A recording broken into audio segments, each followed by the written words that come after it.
안녕하세요. 이번 영상에서는 자바에서 콜 바이 밸류와 콜 바이 레퍼런스 개념에 대해서 쉽게 설명을 드려보겠습니다. 콜 바이 밸류, 콜 바이 레퍼런스는 실제 SI 업체에서 면접 때 물어보기도 하는 기본 개념이 되겠습니다. 먼저 변수 A에 10이라는 정수값을 담고 변수 B에다가는 변수 A 값을 그대로 담습니다. 변수 B에 담겨있는 값을 콘솔창에 출력해보면 A의 값인 10이 출력이 됩니다. 이 상태에서 A의 값을 5로 변경한다면 B에 담겨있는 값이 뭐가 될까요?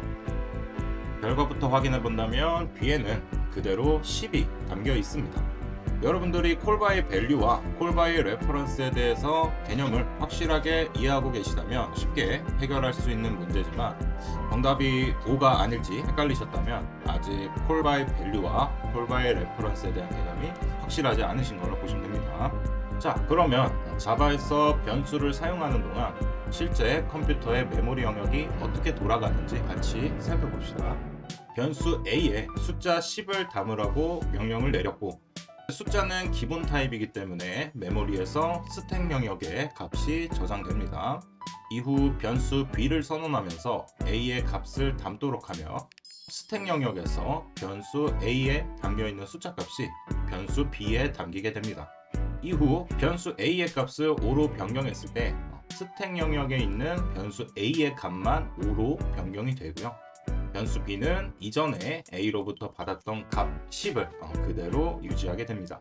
이와 같이 스택 영역에서 변수 A가 가지고 있는 기본 타입 숫자 값을 변수 B에 담는 경우를 콜 바이 밸류라고 합니다. 값 자체를 불러다가 그대로 담는다는 뜻입니다. 자, 그럼 배열은 어떨까요? 4개의 숫자를 담고 있는 배열 A를 선언한 다음 아까처럼 유사하게 배열 B에 A를 담아라 하고 명령을 내려봅시다.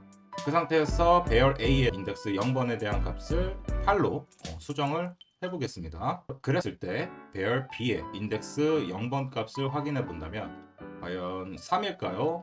8일까요? 자, 정답은 8입니다.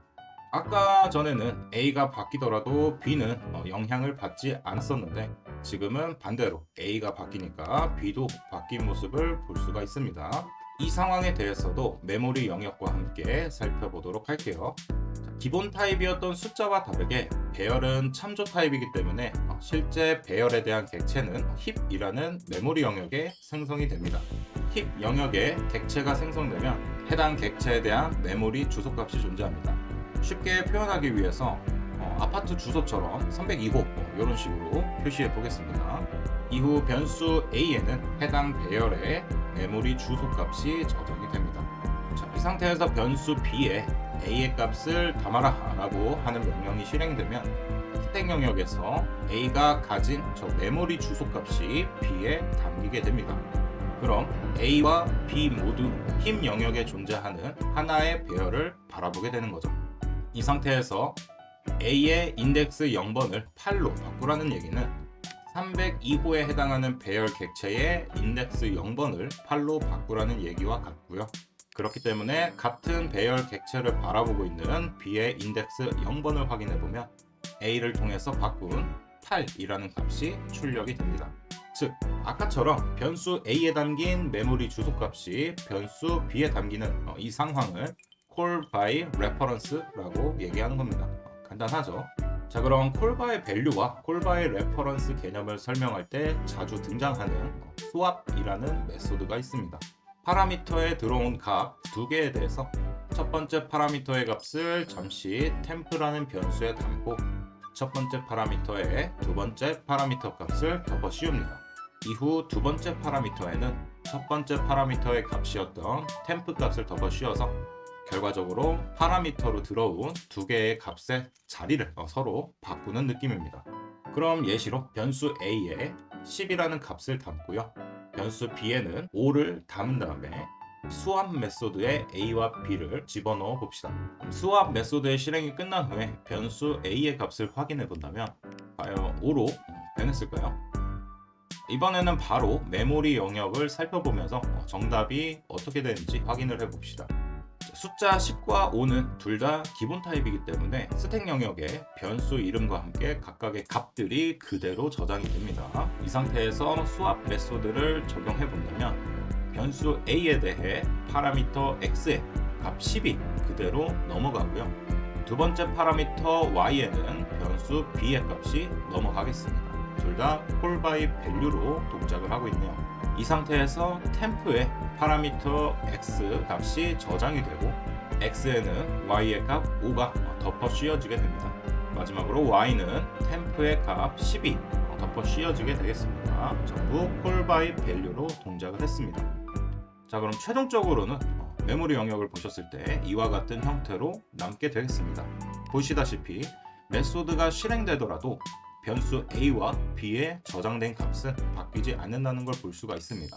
게다가 메소드의 실행이 끝나면 메소드에서 사용되었던 파라미터와 변수들은 메모리 영역에서 제거됩니다. 자, 그럼 이 상황에서 a에 담겨있는 값을 출력해 본다면 처음에 담았던 10 그대로가 되겠습니다. 어렵지 않죠? 자, 그럼 조금 난이도를 높여서 아까처럼 배열을 가지고 수압 메소드를 적용해 볼게요. 아까와 똑같은 수압 메소드에 배열 A에 인덱스 0번과 인덱스 1번을 넣어 보겠습니다. 그럼 수압 메소드의 실행이 끝난 후에 인덱스 0번의 값은 뭐가 될까요? 이번에도 메모리 영역과 함께 살펴보도록 하겠습니다. 아까 배열에 대해서 메모리에 어떻게 담기는지 보여드렸습니다. 힘 영역에 실제 배열 객체가 생성이 되고 해당 배열의 메모리 주소값이 스택 영역에 있는 변수에 할당이 된다라는 것을 보실 수가 있었고요. 수압 메소드에 배열 인덱스 값을 넣게 되면 파라미터에는 해당 인덱스의 값이 그대로 넘어갑니다. 콜바이 밸류라는 거죠. 즉 인덱스 0번과 인덱스 1번의 값이 각각 파라미터 x와 y에 담기게 되고요. 아까와 똑같이 콜바이 밸류 방식으로 템프에는 x의 값인 3, x에는 y의 값인 7이 덮어 씌워지고요. 마지막으로 y에는 템프에 담아놨던 3이 담기게 됩니다. 자, 그럼 현재 상황을 봤을 때 302호에 대한 배열 객체 내부는 전혀 변한 게 없죠. 즉 수압 메소드의 실행이 끝나서 x, y 그리고 템프는 메모리 영역에서 사라지고요. 이 상황에서 배열의 인덱스 0번 값을 확인해 보면 처음 선언할 때의 값인 3이 그대로 출력이 됩니다. 그럼 이제 콜바이 밸류 그리고 콜바이 레퍼런스에 대해서 이해가 되셨나요? 다음에도 개발에 필요한 여러 가지 지식들에 대해서 이해하기 쉽게 영상을 제작해서 올려보도록 하겠습니다. 감사합니다.